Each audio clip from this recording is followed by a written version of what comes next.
ցանկացած որոշում, որ կայացվում է եւ անդրադառնում է լրատվամիջոցների ֆինանսական վիճակի վրա, պետք է հաշվի առներ այդ կարևոր փոփոխությունը, որ տեղի ունեցավ լրատվամիջոցների դաշտում եւ առայժմ միակ քայլը, որ արել է Հայաստանի կառավարությունը, դա հանրօգուտ մեդիա միջավայր հիմնադրամի ձևավորումն է։ Մեր կազմակերպությունները արդեն հանդես եկան այդ կապակցությամբ հայտարարությամբ, դրա համար ես մանրամասն չեմ վերլուծի, թե ինչ խնդիրներ ենք մենք տեսնում, բայց ամենամեծ խնդիրը կապված է նրա հետ, որ երևի քաղաքականության մշակման առումով դա միանշանակ սխալ որոշում է, քանի որ քաղաքականության մշակումը ենթադրում է, որ լրատվամիջոցների համար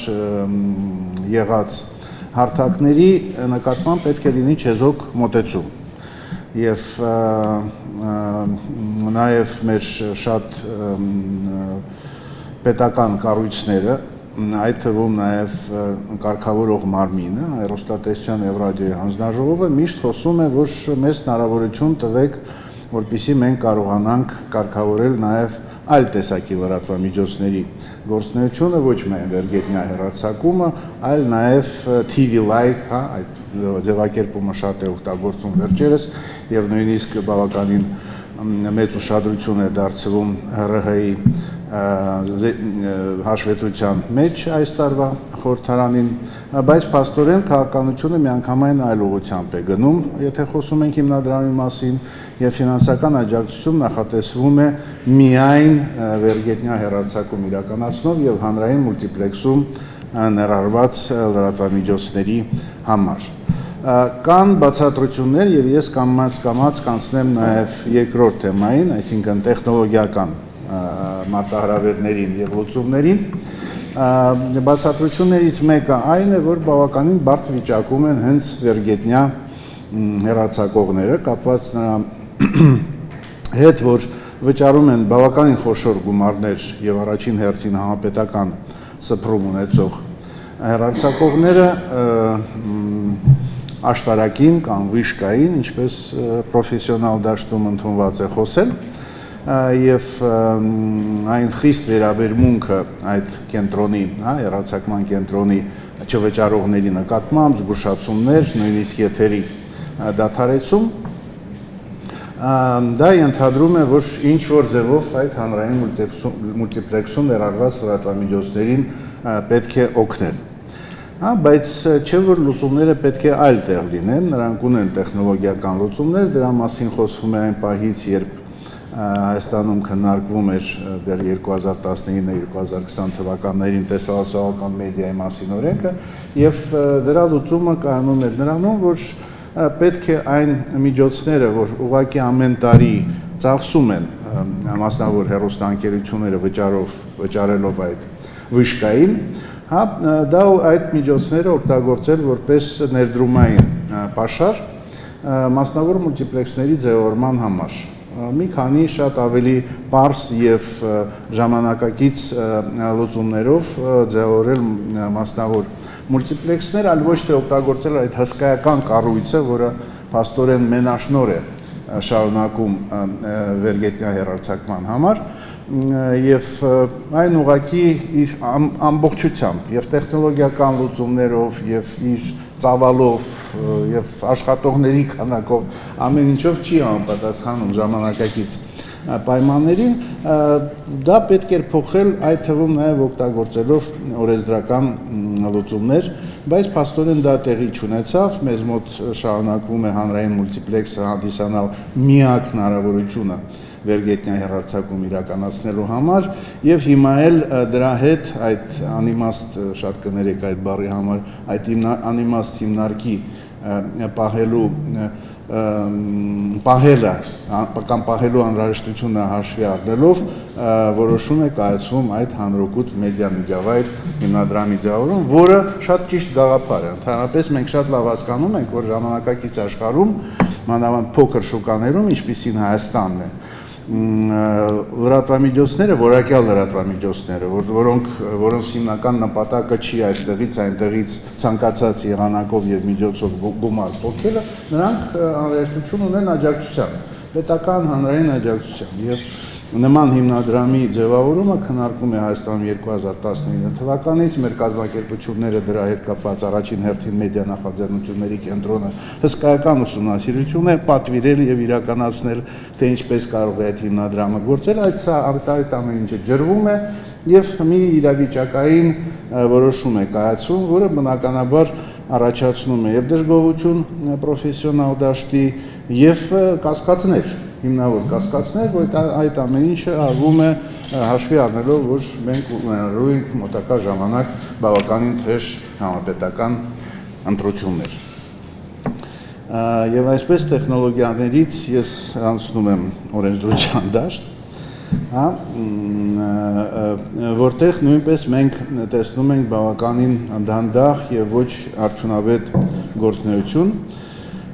Եվ այդ առումով ուզում եմ առաջին հերթին անդրադառնալ զանգվածային լրատվության մասին օրինագծի բավականին բարդ ճակատագրին։ Այդ ուղղությամբ աշխատանքը Հայաստանում սկսվել է 2021 թվականին։ Եվ պատճառը այն էր, որ փաստորեն Հայաստանի կառավարությունը որոշել է դա նաև նախընտրական ծրագրի երևի շարունակություններ 2021 թվականի, որ Հայաստանի կառավարությունը շահագրգռված է զարգացնել ինքնակարգավորումը Հայաստանում եւ դրա համար համապատասխան օրենսդրական գործողությունների դիմել։ Ես ասեմ, որ դա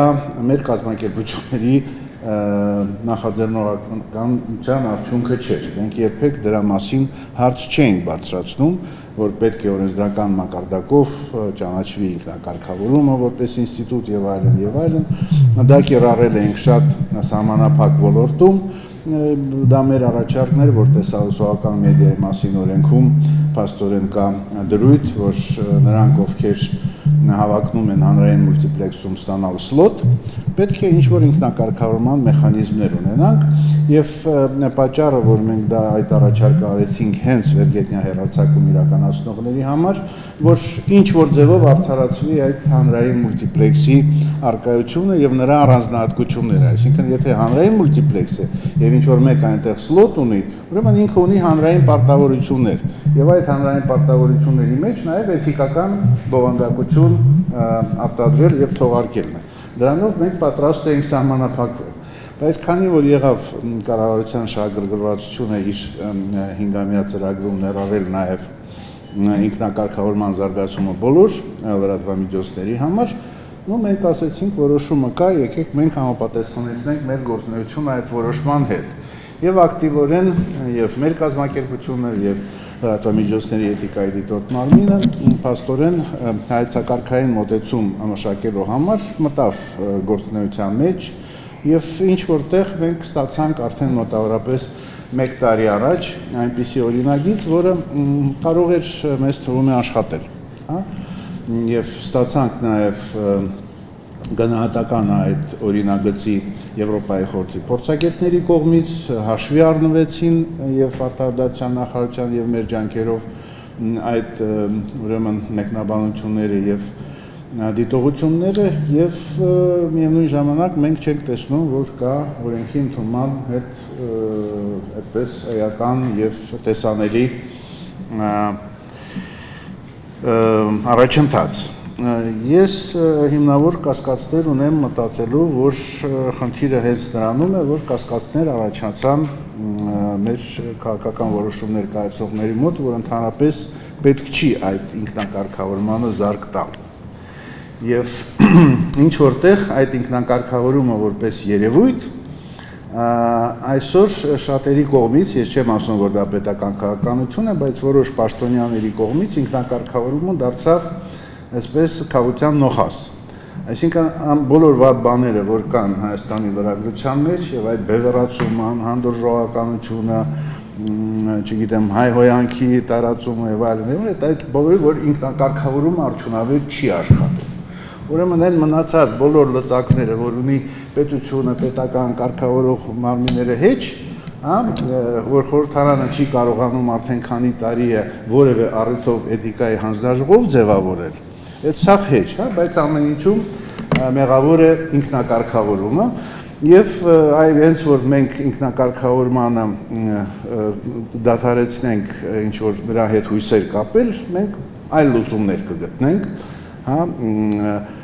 միգուցե խստացնելով նաեւ